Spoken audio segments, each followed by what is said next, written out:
Bueno, ahora empecé. Ok. Para que vamos a emitir ahora. Bueno, buenas tardes a todos, muchas gracias por la participación. También agradezco al doctor Solari por esta charla que va a ser tan útil. Bueno, por ahí también vi a una compañera mía de la provincia, Granja, que le agradezco que esté también. Muchas gracias por participar también en el colegio, así que este, con ella estamos en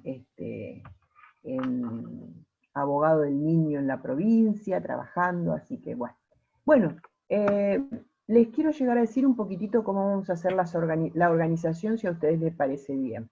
El doctor va a disertar durante un tiempo. Durante ese tiempo, si ustedes quieren hacer preguntas, pueden hacerlas vía chat, que yo voy a recolectarlas y luego se las voy a hacer pasar una por una al doctor para que las conteste. Así que no hay problema, ustedes me dirán, a la terminación de la charla, yo le voy a pasar al doctor las preguntas. Y si después ustedes tienen otras preguntas para hacerles, me las pasan todas vía chat. Así nos organizamos, porque si llegamos a ingresar todos los que estábamos anotados, somos casi 60, entonces va a ser imposible otorgar audio para todos. Este, bueno, no sin antes avisarles que estamos con el doctor Solari casualmente trabajando y nosotros íbamos a comenzar un curso que se iba a comenzar en abril, la pandemia nos arrasó, y entonces no pudimos comenzarla, pero ahora la Universidad de Buenos Aires ha permitido que se haga el curso vía Zoom y así lo vamos a hacer. Por consiguiente, con el doctor Solari estamos trabajando para comenzar este curso que va a ser de Familias, Sucesiones y Abogado del Niño a partir de fin de septiembre. Así que a todos ustedes los invito, de los que quieran llegar a hacer este curso, y ahí ya le pasamos el programa y le pasamos todos los restantes datos. Así que bueno, si a ustedes les parece bien, le voy a dar la palabra. Primero agradecerle, doctor. Bueno, nosotros Por favor. ya somos casi Sí, amigos de la casa. ¿Por qué? Porque el doctor fue el primero que nos acompañó cuando hicimos el primer curso de abogado del niño. El primer curso de abogado del niño, él y García Audía, fueron los que hicieron el curso de abogado del niño y a partir de ahí siempre estuvo en participación académica con el colegio. Así que quiero primero, antes que nada, agradecerle, doctor, y bueno, cuando usted quiera, comience su disertación. Gracias. bueno, gracias igualmente para el colegio. Como dijo Cristina, siempre en distintas oportunidades hemos estado en cursos presenciales, particularmente organizando con Cristina distintas actividades y que en esta oportunidad justamente eh, cambiando un poco de modalidad a través de este sistema virtual, nos permite poder charlar sobre alguna temática un poco actual y en ocasión particularmente de la pandemia, hacerlo por esta vía que tiene obviamente sus nuevas modalidades y formatos y requiere de esta adaptación que de a poco lo vamos haciendo todos en el ámbito, digamos, del derecho. Quizá digo el ámbito del derecho porque en la modalidad académica en general, en el derecho está muy asociado a la parte presencial o al formato presencial. Quizás otras áreas, digo, previo a esto, ¿no? Y esto un poco nos obligó a adecuarnos a estos formatos, ¿no?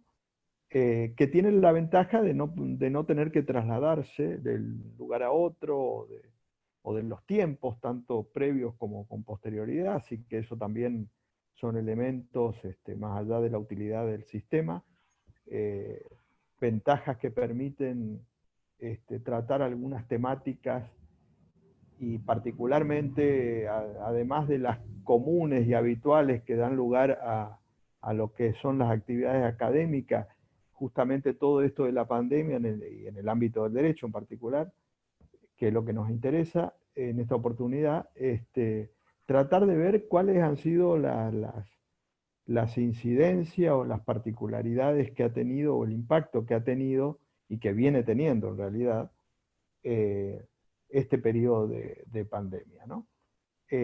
Concentrábamos en la parte del ámbito familiar o del grupo familiar, además de otros aspectos o ámbitos que obviamente toca la pandemia, que es universal en ese sentido, pero en lo que respecta al ámbito estrictamente familiar, eh, resulta interesante analizar o ver los efectos, las consecuencias o las variables que se pueden dar en relación a grupos vulnerables, dentro siempre, en este caso, del ámbito familiar. A partir de dos situaciones o de dos ejes que son o están vinculados, pero son diferenciables. Uno es el tema de la pandemia en sí, obviamente, la circunstancia derivada de la transmisión del virus y la protección con lo que tiene que ver con la enfermedad, con la salud, digo, específicamente en lo que hace a la salud física en este caso. Y la otra cuestión vinculada a esa o consecuencia de esa es los efectos que produce el aislamiento. Esto ya más estrictamente desde el punto de vista, digamos, de la operatividad o la funcionalidad que cada Estado toma en relación a esta circunstancia, porque como todos sabemos, a partir del 19 de marzo, en donde se dio el primer decreto y después sucesivamente se fueron renovando, lo que se inicia como consecuencia de la pandemia es lo que se llama aislamiento preventivo social y obligatorio. Y entonces el segundo impacto vinculado con la pandemia es las consecuencias o los efectos del aislamiento en este aspecto en el ámbito familiar. Dos aspectos que, si bien vinculados, generan situaciones totalmente distintas, ¿no? En ese sentido, hay un primer grupo de vulnerables, y en relación al derecho, obviamente, y a la judicialización, ¿no? Y a los planteos que ello provoca en razón de esta circunstancia. Hay un primer grupo de vulnerables dentro del ámbito familiar que pueden o están involucrados, que es todo lo que tiene que ver con la violencia familiar y la violencia de género en particular. En ese sentido, la judicialización y las medidas, tanto judiciales como extrajudiciales, pero fundamentalmente desde el punto de vista judicial, no se ha visto, digamos, perjudicado por el tema de lo que también hay que tener presente, es que a partir del 19 de marzo, el 20 de marzo, en este caso, los distintos tribunales, las distintas cortes y tribunales inferiores, entraron en lo que se llama una feria judicial extraordinaria.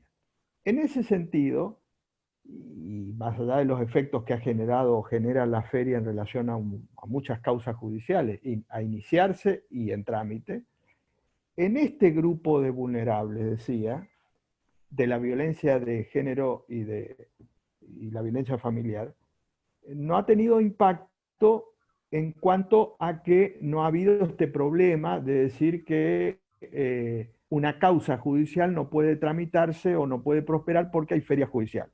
La problemática, la inminencia, la gravedad y la situación de la víctima hace que esta circunstancia o estas causas que se pretenden iniciar o que se inician por violencia familiar o de género, prosperan y resultan viables desde el 19 de marzo en ese sentido, y por lo tanto hay un acceso a la justicia y una tutela judicial efectiva en todo lo que ha tenido o tiene como, y más allá de las particularidades y las dificultades que genera el tema de fondo, digo, en cuanto a al acceso a la justicia, no presenta el inconveniente de tener que debatir si hay feria o no hay feria, o si es viable o no la causa judicial.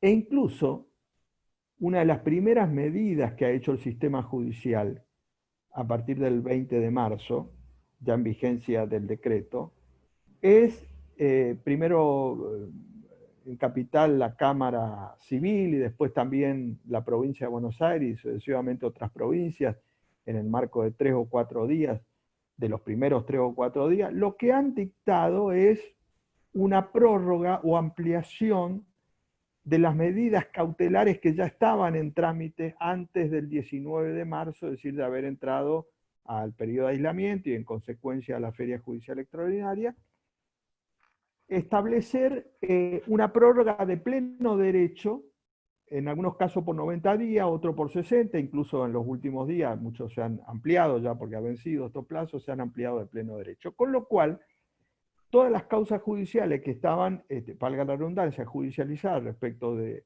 medidas cautelares, quedaban de pleno derecho prorrogadas sin necesidad que la víctima tuviera que recurrir para pedir esta correspondiente ampliación.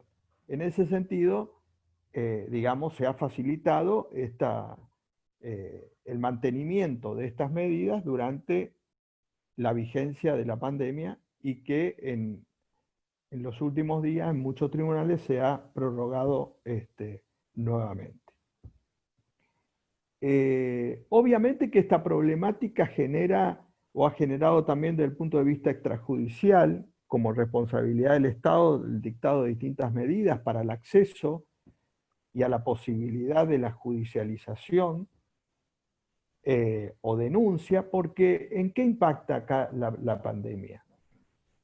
Y el aislamiento, en este caso más el aislamiento que la pandemia. Que acá tenemos en este grupo de vulnerables un agravamiento en razón de estas circunstancias. Es decir, en circunstancias normales o habituales todos sabemos la problemática de la violencia familiar y de género, que incluso en los últimos 10, 15 años ha ido en aumento gradual respecto a la judicialización, y como problemática en este caso es una problemática, hablando en épocas normales, ¿no? Todo el tema de la violencia familiar ha sido, y la violencia de género en particular, ha sido todo o es toda una problemática que involucra todo lo que ya sabemos, tanto en el ámbito judicial como extrajudicial, para su abordamiento, las leyes, cultura, etcétera, etcétera. Pero la pandemia, decía, acá en este grupo de vulnerables, ha generado un impacto agregado a todo el problema del agresor y de la víctima, en circunstancias normales de la relación en la cual está sometida la víctima a una violencia, el tema del aislamiento. Justamente esto hace que la víctima esté en una situación de indefensión mucho más gravosa que en situación, entre comillas, normal previo a la pandemia. Porque obviamente la exteriorización de esa circunstancia dificulta aún más e impide muchas veces la factibilidad de poder tener como alternativa para esta denuncia otro hogar u otro lugar o la medida que se debe tomar en este sentido. En ese sentido, si bien extrajudicialmente hay estudios que se han hecho de que en este periodo de pandemia ha aumentado más la violencia, por distintas causas que no son todavía científicas, digamos, pero la causa, digo, la razón, esto de que se dice, por ejemplo, entre otros casos, que el aislamiento provoca en el agresor una mayor agresividad, digamos, esa es una postura. Otra que entiende que el aislamiento provoca un mayor uso, por ejemplo, del alcohol, y entonces eso agrava esas circunstancias. Cualquiera sean las causas o las razones, lo cierto es que el aislamiento y el contexto de esta circunstancia ha provocado un aumento o ha disparado la problemática, además de lo que siempre históricamente es y ha sido, ¿no? Con lo cual ahí es un dato importante, porque también por vía tecnológica han circulado determinados protocolos por los cuales hay víctimas, ustedes habrán visto, que denuncian por vía informático, a través de un cierto protocolo en razón de estar con el agresor y no poder hacerlo a través de determinados códigos y formas y modalidades. Es decir, todo esto lo que ha producido es realmente un agravamiento de esta problemática respecto a este grupo vulnerable y por lo tanto el activismo del Estado, cuando digo del Estado digo tanto extrajudicial como judicial respecto de los sistemas o números de denuncia o formas de denuncia extrajudiciales, como en la vía judicial el abordamiento de las medidas cautelares, presenta una particular importancia en virtud de la gravedad del hecho y el carácter irreversible que puede llegar a significar, obviamente, la prórroga, suspensión o dilación de cualquier tipo de medidas en razón de la víctima, ¿no? Pero digo, en ese sentido, el acceso a la justicia de la víctima no se ha visto alterado por el tema de la feria.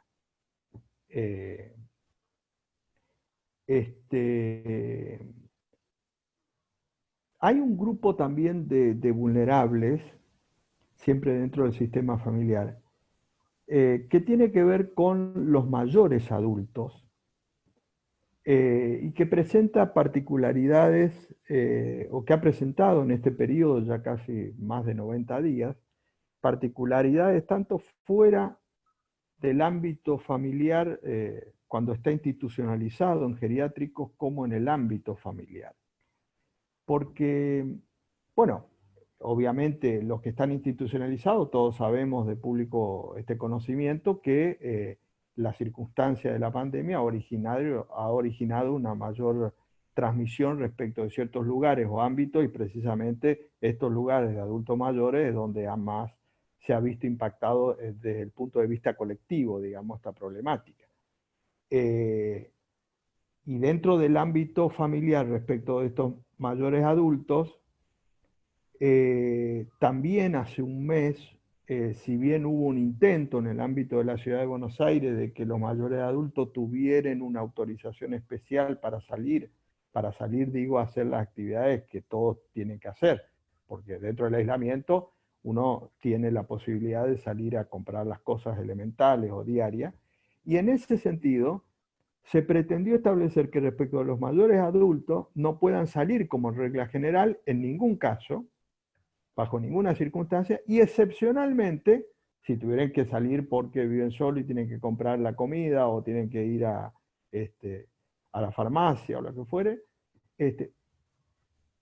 debían pedir una autorización especial.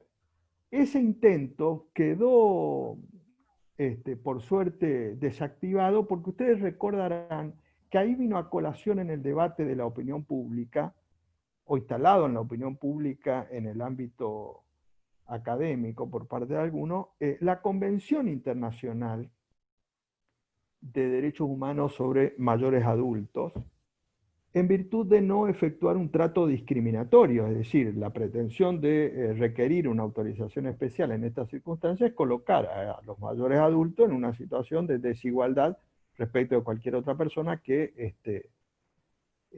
pretende salir a realizar las actividades, digamos, o compras imprescindibles. Y en ese sentido no prosperó esa medida, y por lo tanto los adultos mayores, aún en el ámbito familiar, han quedado en igualdad o quedan en igualdad de condiciones que cualquier otra persona. Sin perjuicio, claro está, de que también desde el punto de vista de la conciencia social existe un mayor resguardo, o se destaca un mayor resguardo respecto del virus y la transmisión respecto de personas mayores, porque tiene una mayor vulnerabilidad. Eso aparte, digo, pero no hay un régimen de restricción especial por ser mayores adultos en esta circunstancia como se ha pretendido.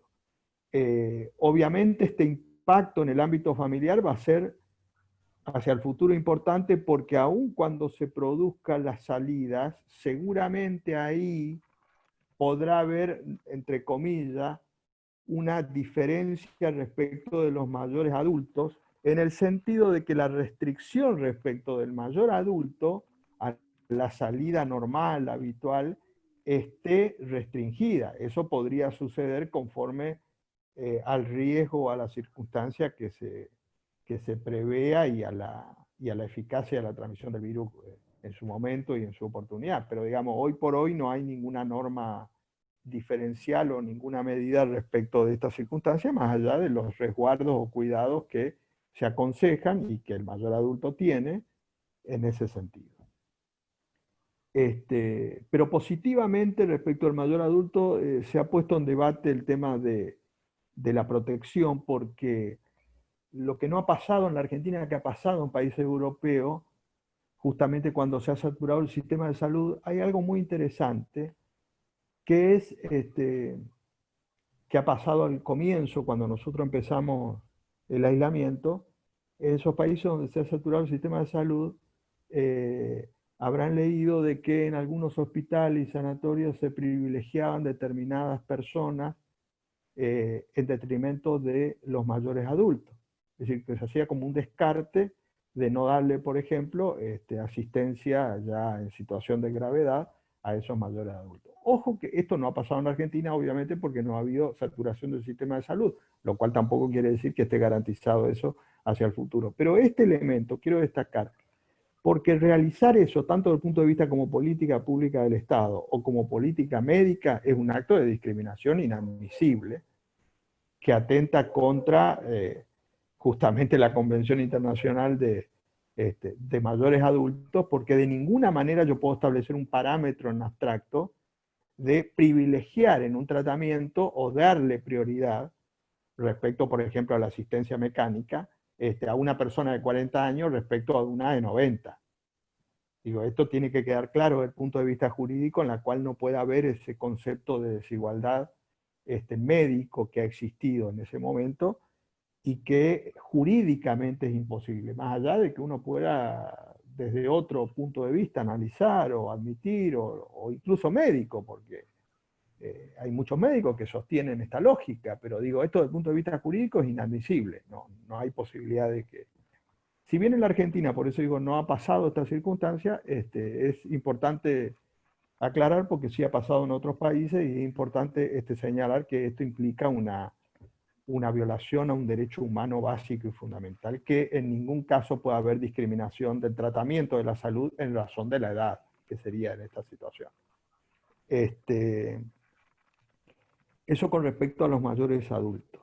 También hay otro grupo de vulnerables que ha habido ciertos casos de judicialización, pocos, de acuerdo a la problemática, que tiene que ver con la discapacidad. Es decir, acá también la discapacidad tiene un impacto, puede tener un impacto muy importante en esta segunda variante que hablaba del aislamiento, más que de la pandemia y sin perjuicio de la pandemia, en la cual nadie está exento, digamos, de la transmisión del virus en cuanto al derecho a la salud. Las consecuencias del aislamiento tienen un impacto muy importante respecto de determinadas discapacidades. De hecho, en Capital Federal, allá por el mes de abril, se dio un caso en el cual el progenitor recurrió a la justicia respecto de un niño de 11 años que padecía autismo severo, pidiendo que esta persona, digamos, tuviera que salir todos los días porque el aislamiento le provocaba consecuencias irreversibles. En ese caso, el juez, con buen criterio, ordenó que todos los días, con un progenitor, debiera salir el niño el que padecía autismo severo de 10 de la mañana a 12 de la mañana. Esto fue al comienzo, incluso principio de abril, al comienzo del aislamiento, e hizo lugar a esta medida judicial. Esto es importante porque en ese caso tiene que recurrir a la justicia. ¿Por qué digo tiene que recurrir a la justicia? Porque los decretos de necesidad de urgencia y las resoluciones ministeriales no han establecido ningún régimen especial respecto de las personas con discapacidad. Más allá de que hubo un intento originariamente, no prosperó, Y por lo tanto, las personas que se ven en estas circunstancias, o el grupo familiar, en este caso los progenitores, recurrieron a la justicia para obtener la medida judicial. Acá en realidad en este caso se daba una doble vulnerabilidad, que era la condición de niño, que ahora vamos a ver, que es otro grupo, y de discapacitado. En el caso digo porque tenía 11 años, y entonces coincidía en que estaba en su condición de niño y de discapacitado. Pero la medida judicial que ordenó la salida era, o la razón por la cual ordenó 2 horas por día de esta salida, era por la discapacidad, en concreto y en particular por el autismo severo que padecía. Eh, el grupo quizás de vulnerables que más ha tenido o ha provocado la judicialización en este periodo de pandemia es justamente lo que tiene que ver con niños, niñas y adolescentes. Porque la problemática que ha originado la pandemia en sí y el aislamiento, tanto uno como otro, uno y otro, según los casos, en el impacto respecto de niños, niñas y adolescentes, es la problemática que más se ha judicializado. De este género, la que ampliamente y mayormente se ha judicializado, todo lo que tiene que ver con el régimen de comunicación y contacto de los hijos con los padres no convivientes, en el sentido de justamente cómo seguía o cómo sigue el hecho de que antes del 19 de marzo tuvieran fijado un régimen de comunicación y contacto, me refiero a esto en forma personal, no en forma virtual, o que judicialmente haya sido establecido o fijado judicialmente. Entonces, a partir del decreto del 19 de marzo, obviamente, ¿dónde está el impacto fundamental? Que al ordenar el aislamiento preventivo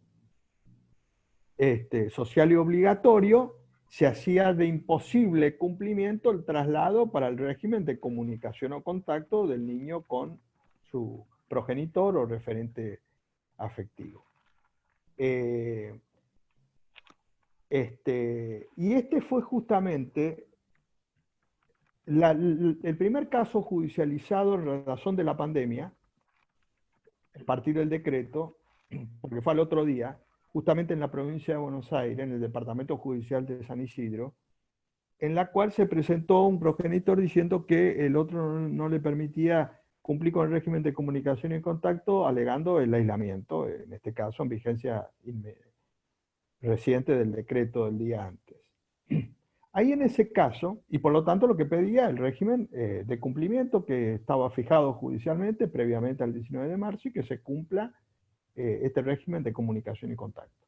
El juez de San Isidro entendió que estaba vigente el decreto de necesidad de urgencia y por lo tanto quedaba comprendido en el aislamiento y en virtud de ello quedaba suspendido el régimen de comunicación o contacto fijado judicialmente con anterioridad.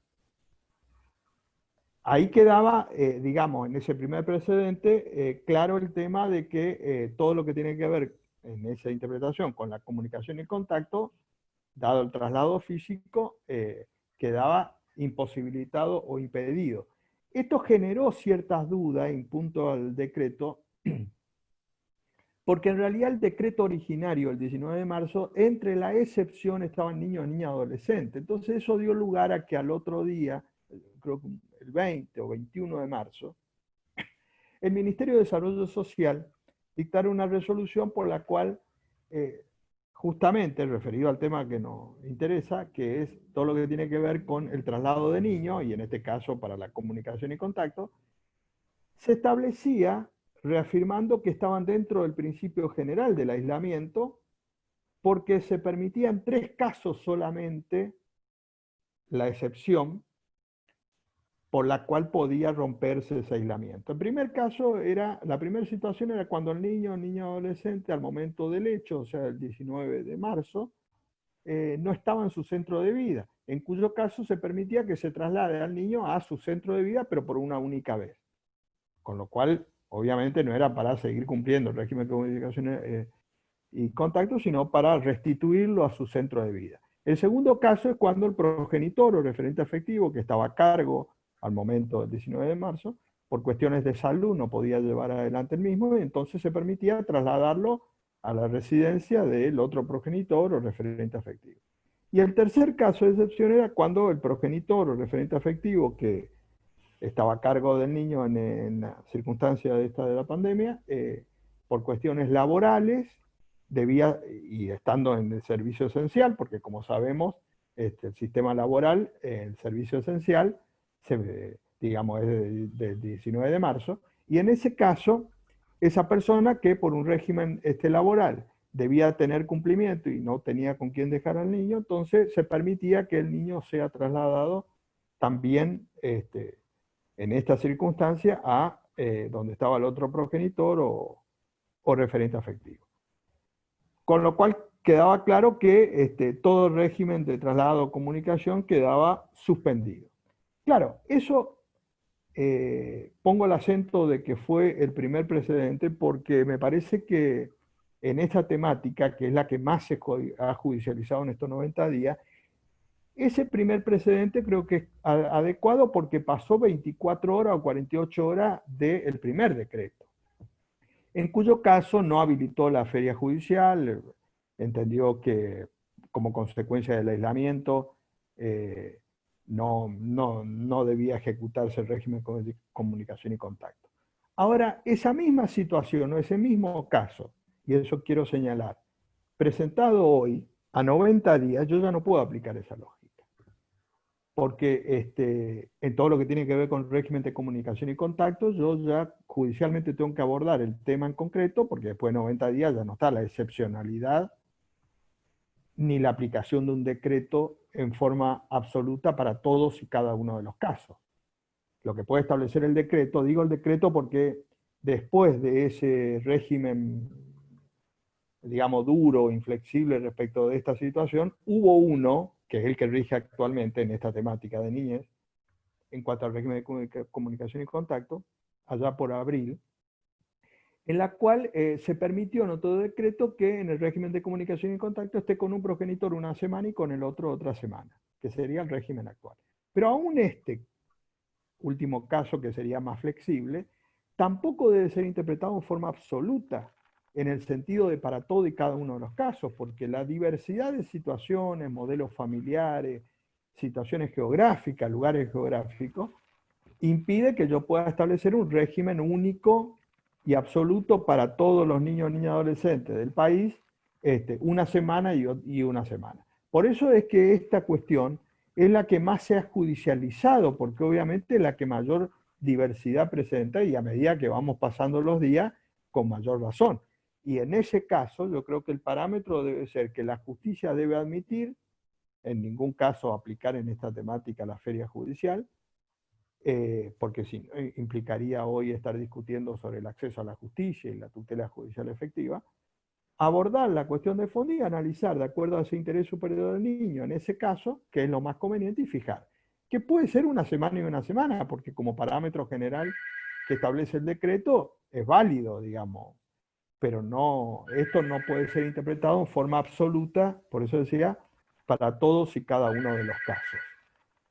Y entonces habrá que analizar ese interés superior del niño conforme al caso puntual o concreto y que va a depender de las múltiples variables o circunstancias que rodean al caso. Una de ellas es la zona geográfica, porque no es lo mismo presentar un régimen hoy, presentar un régimen de comunicación y contacto en Capital Federal o en el AMBA, donde la circulación del virus es muy activa, a un régimen de comunicación y contacto que se presenta en una localidad o ciudad donde tiene 20.000, 30.000 habitantes, que no hay caso.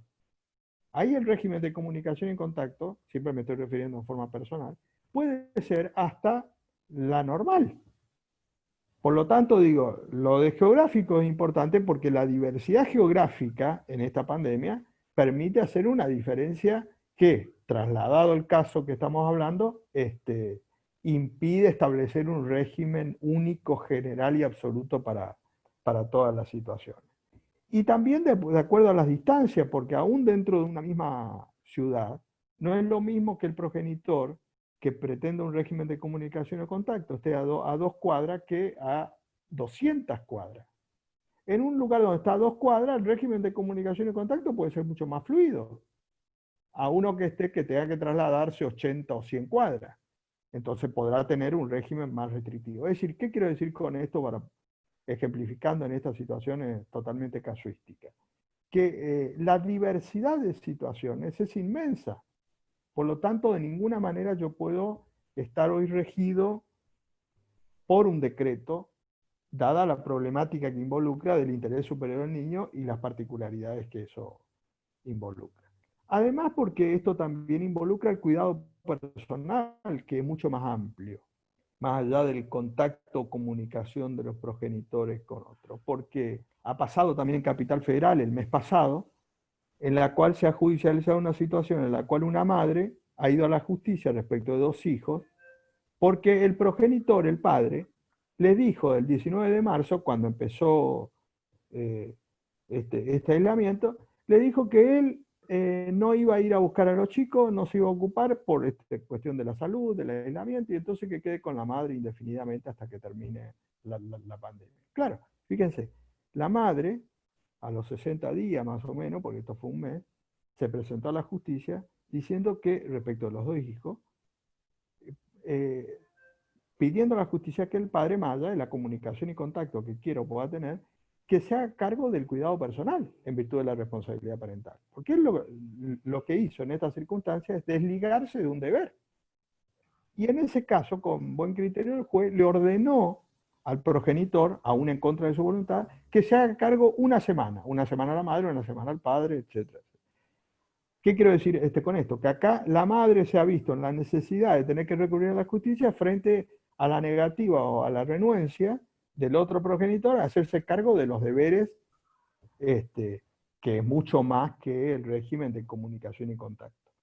Es decir, que toda esa diversidad hace que la judicialización hoy no pueda ser impedida o no pueda aplicarse para todo y cada uno de los casos una situación como puede ser la de un decreto o una resolución ministerial, sino todos los derechos y las garantías que están involucrados en ese caso y sobre todo el interés superior del niño que tiene que ser analizada conforme a la situación particular. Digo esto porque el artículo 3 de la 26061, cuando habla del interés superior del niño, dice que el interés superior del niño se va a determinar conforme a la aplicación de el máximo de los derechos que estén involucrados en ese caso.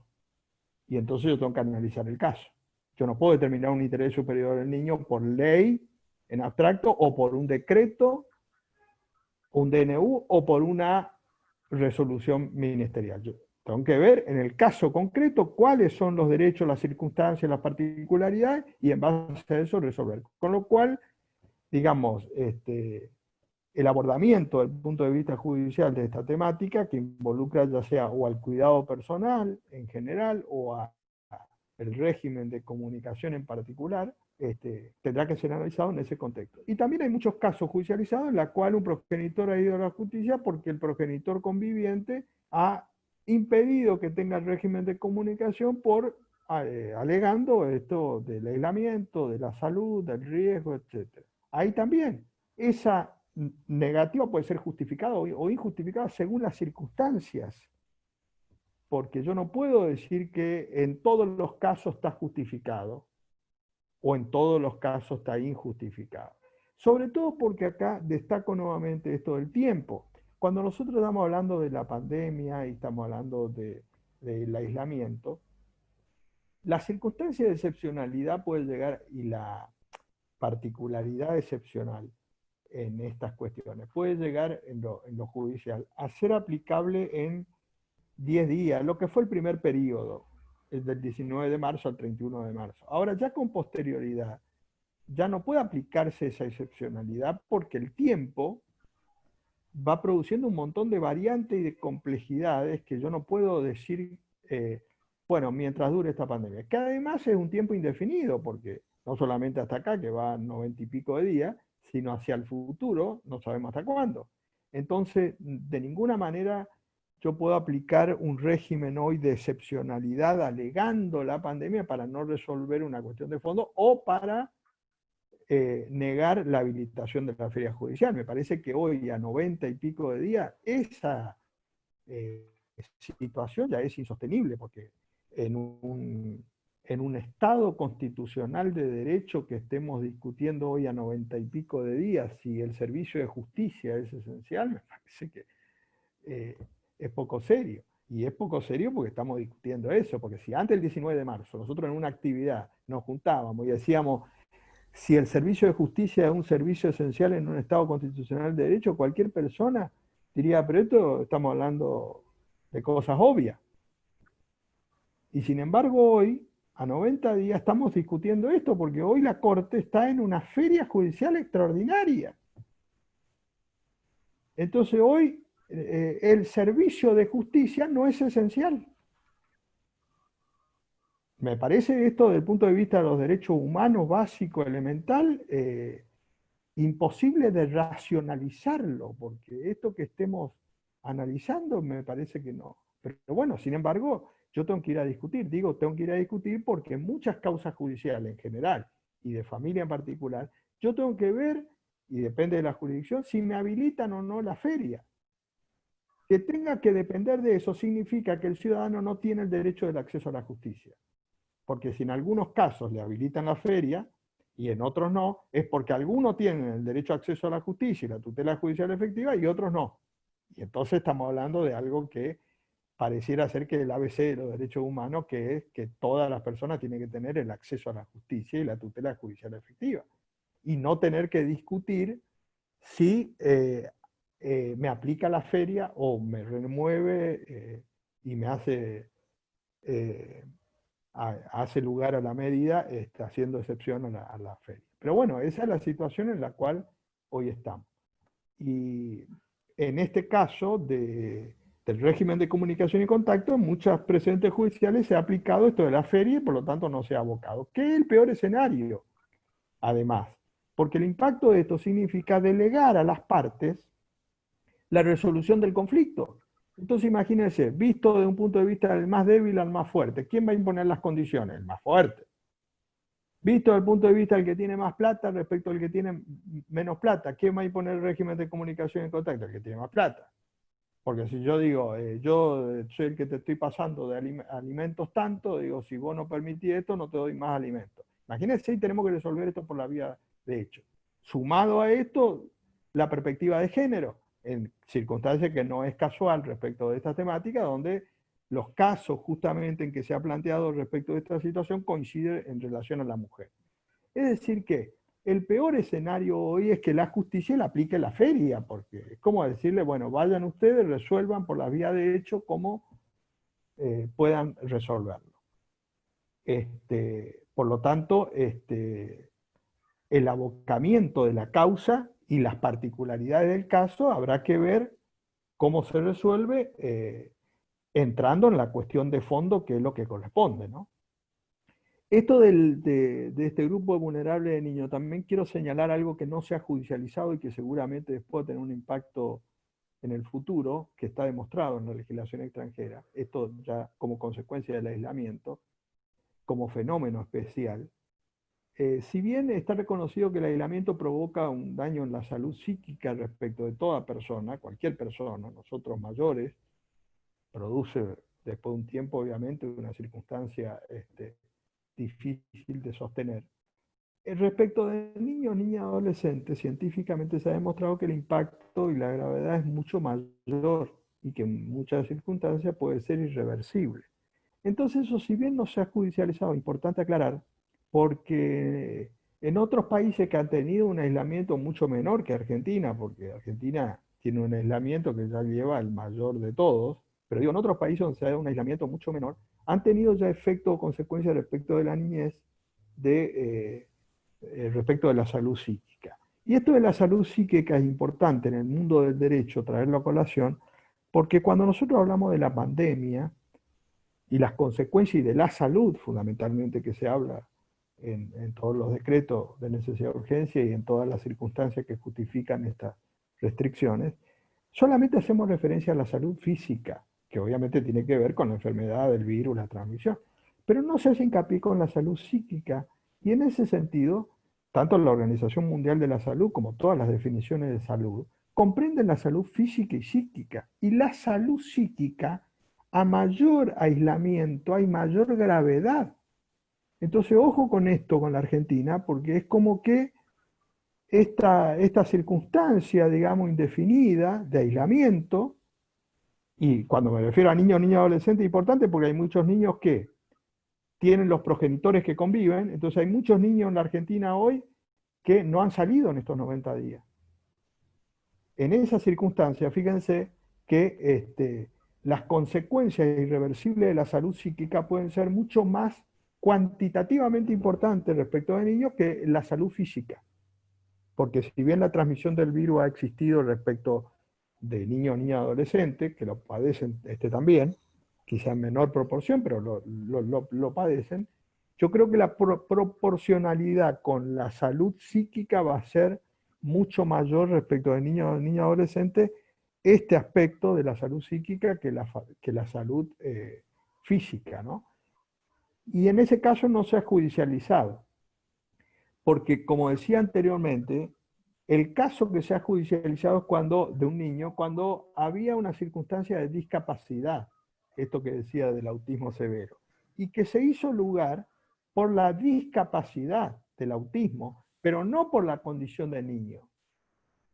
Eso también hay que tener en cuenta porque los abogados podrían llegar a judicializar, y sobre todo en el futuro, esta circunstancia de las consecuencias del aislamiento, que no se ha dado todavía por la condición de niño o niña adolescente respecto de esa judicialización. Y esto yo quizás lo atribuyo a algo que tiene que ver con un tema más general y que hemos hablado incluso en el colegio cuando, como decía Cristina, hacíamos cursos de abogado del niño, es porque la focalización o la judicialización y la legitimación activa no está puesto en los derechos del niño en esta temática. Porque fíjense que todos estos aspectos que involucran el derecho del niño no son traídos a la justicia por sí mismos, sino a través del conflicto con sus representantes.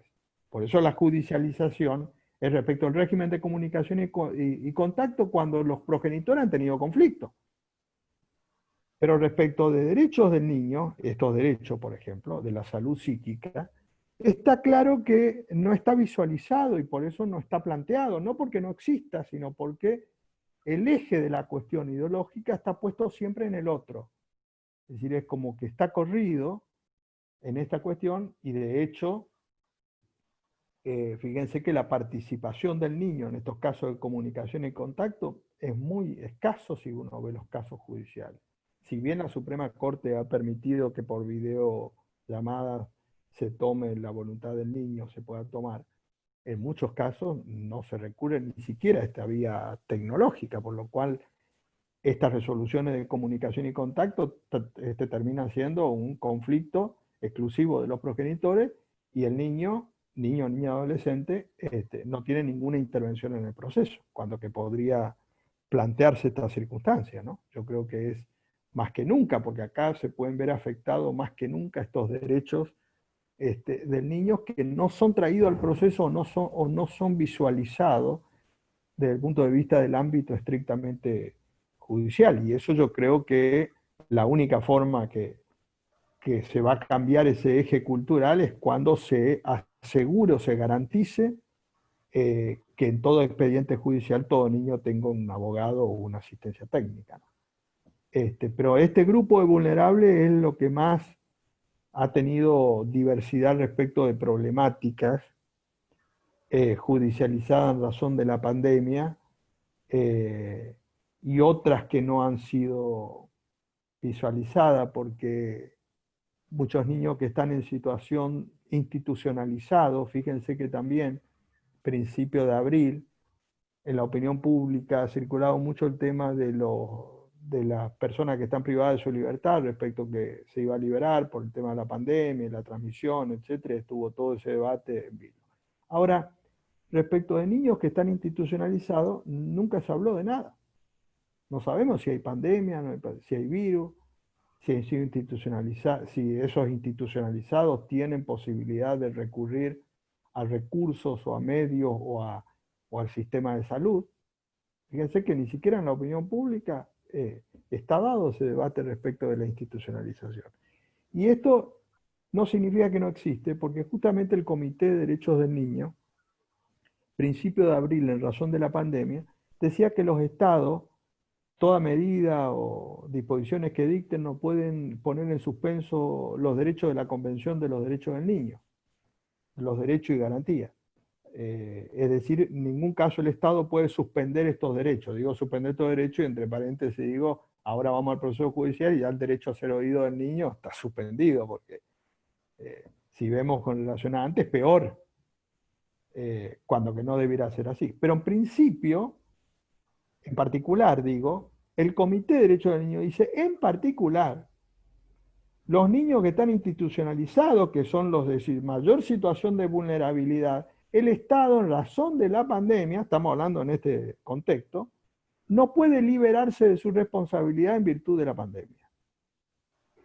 Tanto de los recursos como de las medidas, etc. Yo hasta acá no conozco ninguna medida específica respecto de las instituciones donde están niños que haya tenido un régimen de garantía especial en razón de la protección, más allá de todos los derechos que están involucrados por estar en situación de vulnerabilidad por sí mismo institucionalizado, pero digo un punto específicamente de la pandemia. Claro, si ese niño que está institucionalizado además no tiene un abogado, ¿cómo llega? Porque fíjense que un privado de libertad, cuando se dio toda esta circunstancia, porque le habían dado un medio de comunicación como celular, entonces se comunicaba no solamente con su familia, sino con su abogado. Entonces provoca toda una situación de reclamos. Después uno podrá estar de acuerdo, no desacuerdo, pero digo, hay una situación de canalización o de vía por la cual se puede exteriorizar. Hoy el niño en esas condiciones está en una situación de suspensión en el tiempo y por lo tanto a la deriva. Con lo cual yo creo que tiene que ver con un grado de vulnerabilidad muy específica en razón de la pandemia, sumado a todas las vulnerabilidades que tiene un niño que está institucionalizado, ¿no? Eso partiendo, digamos, de ahí. Pero bueno, estos serían los ejes, los aspectos principales. Si les parece, podemos abrir a preguntas o a comentarios sobre distintas situaciones en razón de esto. Bueno, yo antes que nada le voy a decir que todos los que quieran hacer preguntas, que por favor las hagan por el chat, que así yo le paso al doctor. Yo tengo una preguntita acá, doctor, que me la hizo la doctora Mara Granja, respecto, más que todo como una afirmación, respecto de la acordada 655 del 20, donde en su artículo 9 establece que para las medidas precautorias hay una extensión hasta el 1 de agosto. Sí. Sí. Sí, yo creo que el tema de los plazos va a ser un gran problema que se va a presentar después respecto a cómo corren los plazos respecto a todos los actos procesales en razón de este periodo. Porque si bien algunos plazos están corriendo, creo que eso va a ser un problema porque, por dos cosas. Uno, por el tema del funcionamiento de la justicia, que está en algunos casos remota y en otros casos en forma presencial paralizada. Y el otro porque también el tema del abogado se ha visto restringido su accionar y por lo tanto también tiene que ver con causas o presentaciones judiciales en las cuales el abogado tiene una restricción muy importante para el ejercicio de la profesión y entonces esto también impide la dinámica de los planteos judiciales en este sentido, ¿no? Yo creo que toda esa judicialización se va a venir después. Acá tengo otra pregunta donde dice que ¿cómo hace el abogado que hoy por hoy no tiene acceso a comunicación con el niño y mediante los medios electrónicos, teléfono, etcétera, etcétera? Quiero decir yo en este caso que yo como abogada del niño ya he tenido varias entrevistas telefónicas durante varias no, pero quiero decir, unas 3 Sí, o 4 bien. Sí, telefónicas en las cuales tanto sea el niño como con quien se encuentran los menores me lo autorizó. sí, Ahora, ¿qué pasa en los institutos? Y aquí engancho con la exactamente. pregunta que estaba diciendo, ¿qué pasa Que con no los tiene, institutos? Que por lo menos hay un acercamiento, aunque sea telefónico. claro. Sí, en el caso donde no hay la posibilidad de la comunicación por vía tecnológica, hay que establecer un protocolo para que lo pueda hacer de alguna forma, porque si no habría un universo de gente que no tendrían esta posibilidad. Esto como el régimen de comunicación y contacto respecto de niños. Si bien es correcto establecer un régimen de comunicación, como se ha establecido en muchos casos, en forma virtual, hay muchas personas que no tienen uso de la tecnología.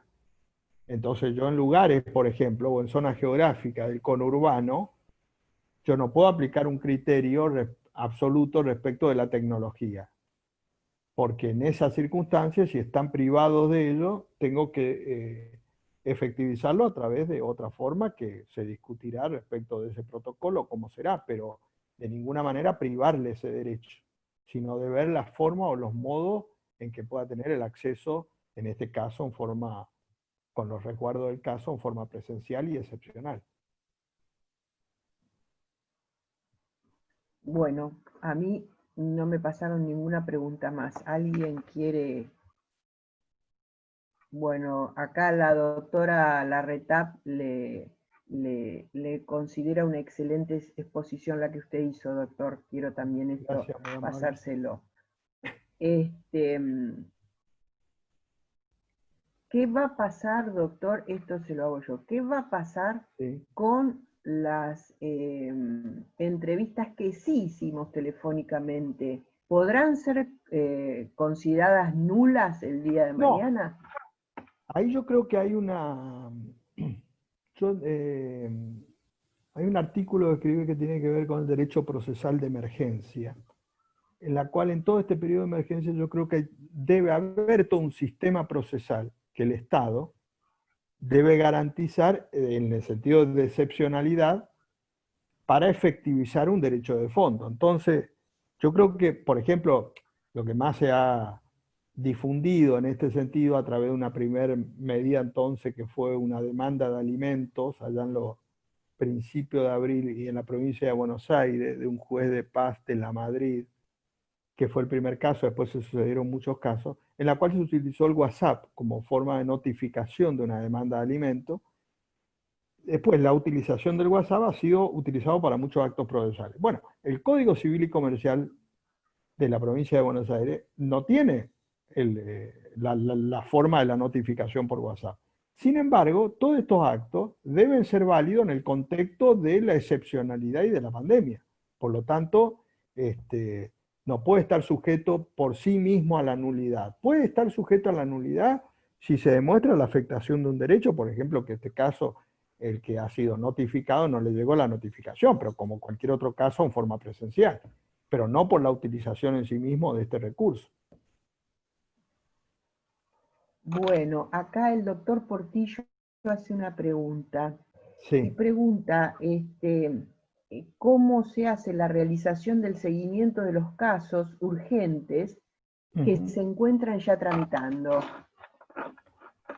Sí, ahí el recurso de los casos ya tramitándose, lo que se tiene que establecer es un protocolo de seguimiento, ya sea en forma remoto, virtual, de acuerdo a la jurisdicción y los lugares, o eh, en forma presencial. Digo en forma presencial con un protocolo, porque no es lo mismo un juzgado que tiene 20 empleados.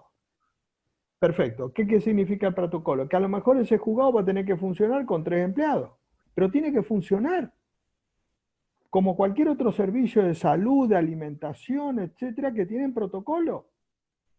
Porque yo después de 90 días no puedo dejar paralizadas las causas sine die, que es lo que decíamos antes de un servicio de justicia esencial.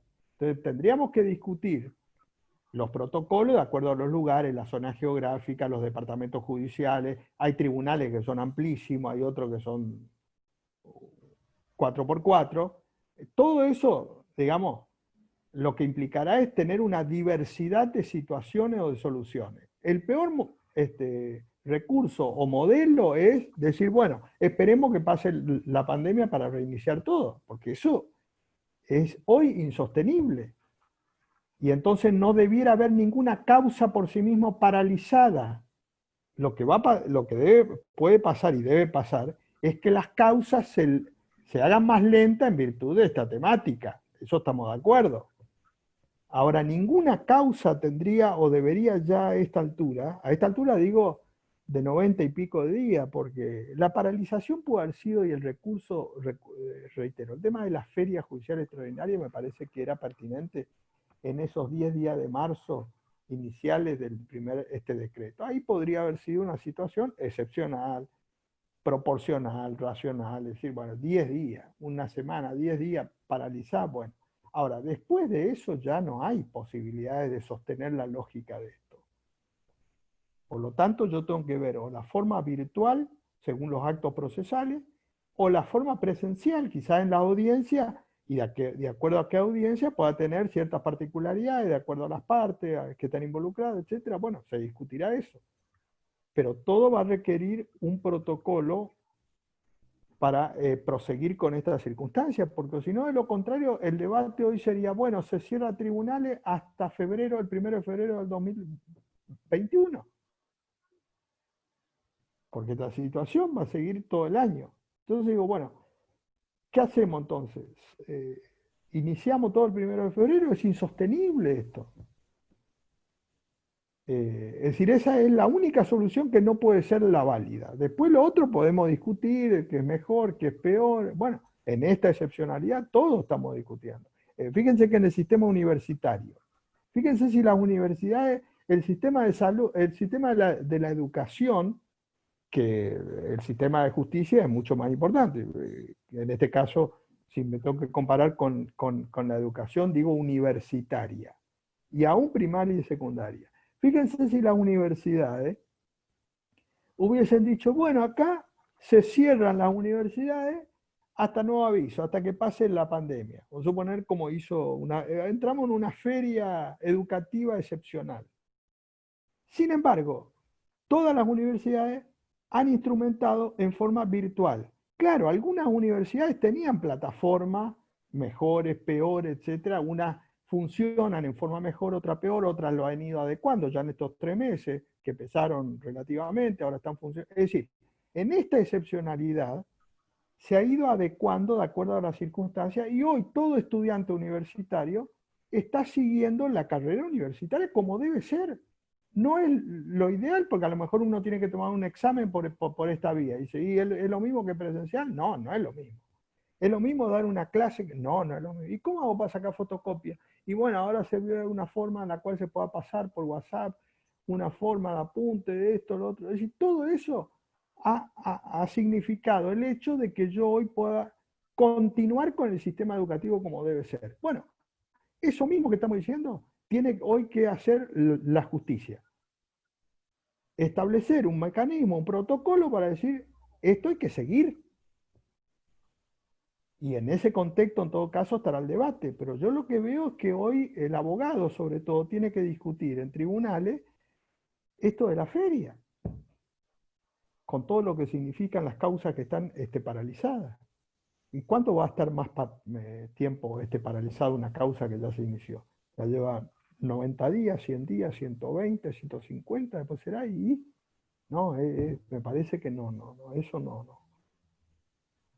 no es lógico. Sí.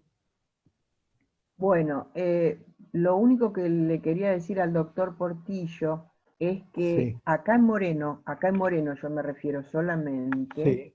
en familia se sigue trabajando, a los Ujú. ponchazos, con situaciones difíciles, pero se sigue trabajando, se siguen sacando sentencias, y ahora, en esta semana, después de un acuerdo previo, inclusive con asesores y demás, se ha logrado el tema de las audiencias por Zoom. Así que, bueno, Claro. esto quería avisar.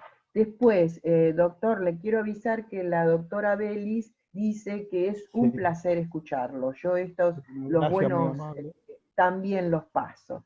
Y por Bueno, gracias. último, la Sí. doctora Roncoroni, que Ujú. le agradezco su participación, dice que en el juzgado de garantía de Mercedes del joven se Sí, usa WhatsApp para sí, poder llegar a perfecto, conexiones y demás, lo perfecto. cual me parece una cosa muy Sí, sí, sí, sí. loable. O sea, Sí, habiendo voluntad, hay medios como para exactamente.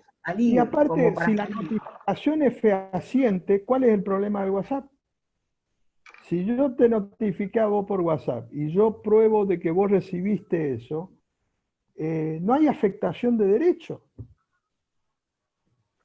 Por eso digo, esto también, la pospandemia nos tiene que enseñar de pasar culturalmente a todos los abogados, que tenemos toda una cultura de formación, o tratar de hacer un paso significativo que no se ha hecho, sin perjuicio que se ha hecho de forma gradual, incluso todas las jurisdicciones, la misma provincia de Buenos Aires, pasar de ese expediente de papel al expediente digital. Claro, es un cambio cultural, estoy de acuerdo, y hay nuevos problemas con lo digital, estamos de acuerdo.